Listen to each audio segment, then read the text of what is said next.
Assalamualaikum warahmatullahi wabarakatuh. Alhamdulillah wassalatu wassalamu ala rasulillah. Segala puji dan puja kehadirat Allah subhanahu wa ta'ala, juga sholawat dan taslim kepada Nabi besar Muhammad sallallahu alaihi wa ala alihi wa sahbihi wassalam. Saudaraku seiman, tema kultum kita pada hari ini adalah tentang memaafkan. Memaafkan merupakan bagian dari akhlak mulia yang diajarkan Rasulullah Shallallahu Alaihi Wasallam kepada umatnya. Islam mengajarkan kita untuk saling memberi maaf atas kesalahan. Di dalam agama kita, perintah untuk memberi maaf lebih sering diulang di dalam Al-Quran maupun Sunnah Rasulullah Shallallahu Alaihi Wasallam dibandingkan perintah untuk meminta maaf. Tetapi uniknya di tradisi kita, pada budaya kita malah lebih banyak meminta maaf, khususnya pada momen-momen tertentu. Misalnya pada saat Idul Fitri atau menjelang Ramadan, agar ibadah Ramadannya terasa lebih sempurna dengan kemaafan dari sesama. Mengapa sih di dalam Islam diberikan perintah atau diajarkan untuk memberi maaf atau memaafkan? Pertama-tama, dengan memaafkan akan membuat hati kita menjadi damai. Hati kita akan menjadi tentram, sehingga kita akan lebih fokus untuk mengabdi kepada Allah, untuk mempersembahkan seluruh hidup kita, mati kita, sholat kita, ibadah kita, dan segala aktivitas kita untuk Allah. Benarkah dengan memberi maaf hati kita akan terasa damai? Kita ambil contohnya. Misalnya kalian punya teman. Teman kalian misalnya namanya si A. Nah, teman kalian si A ini membuat kesalahan ke kalian, tetapi dia belum meminta maaf kepada kalian. Dan kalian belum memaafkan atau belum memberi maaf atas kesalahan teman kalian itu. Nah, ketika mungkin pada saat si A makan dengan enak, dengan lahap, tanpa merasa beban, kemudian dia tidak merasa bersalah, dan kalian melihat si A itu makan dengan enak, makan dengan santai, makan dengan lahap. Nah, mungkin yang ada di pikiran kalian adalah, kenapa si A tidak meminta maaf kepada saya? Padahal dia sudah berbuat salah kepada saya. Padahal dia sudah menzolimi saya. Nah, itu yang ada di pikiran kalian, sehingga hati kalian mungkin akan terasa kesal.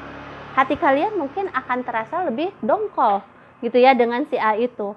Nah, sehingga ketika pada saat kalian makan, yang tadinya makanan itu mungkin harusnya rasanya enak, itu makanan itu mungkin akan terasa tidak enak buat kalian.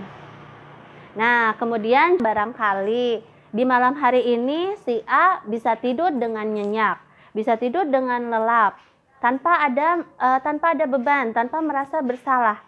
Nah, sedangkan kalian yang belum memberi maaf pada si A, apa yang terjadi? Mungkin pada malam hari itu tidur kalian menjadi gelisah.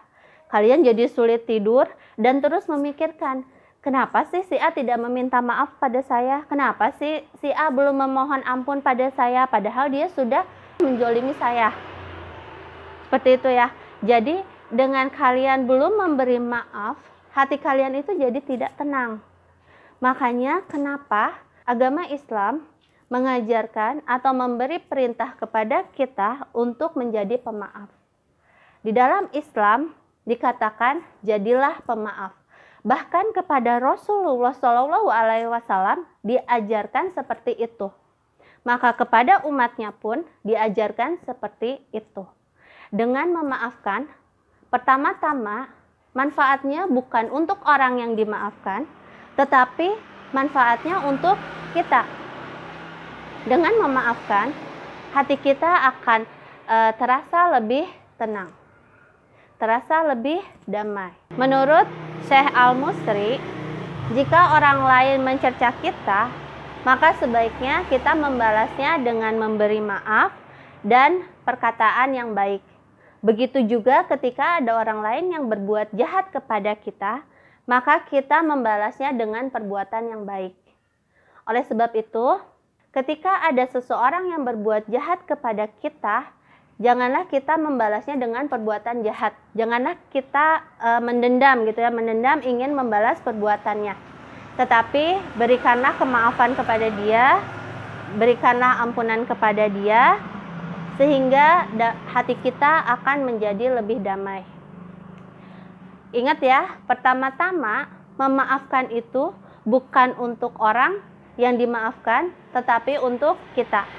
Sekalipun misalnya orang tersebut tidak layak untuk dimaafkan, tetapi kita adalah orang yang layak untuk memaafkan. Dengan memaafkan kesalahan orang lain, hati kita akan menjadi lebih damai. Kemudian kita menghadap Allah dengan hati yang bersih.